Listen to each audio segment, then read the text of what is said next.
పార్లమెంట్లో ఉన్నటువంటి అన్ని నియోజకవర్గాల్ని పోలింగ్ బూత్ల్లో పరిస్థితులను మేము గమనించడం జరిగింది. ప్రజలు పెద్ద ఎత్తున ఏదో 7:30, 8 గంటలకే పెద్ద ఎత్తున పోలింగ్ బూత్లు చేరుకోవడం జరిగింది.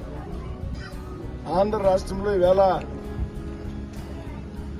ఓటు హక్కును వినియోగించుకోవడానికి ఇతర రాష్ట్రాల నుండి, విదేశాల నుండి కూడా పెద్ద ఎత్తున వచ్చినటువంటి పరిస్థితి ఆంధ్ర రాష్ట్రంలో తొలిసారిగా కనపడతాం. గతంలో ఎప్పుడూ కూడా ఈ రకమైనటువంటి పరిస్థితి లేదు. ఓటు హక్కు వినియోగించుకోవాలి, రాష్ట్రాన్ని, రాష్ట్ర భవిష్యత్తుని కాపాడాలని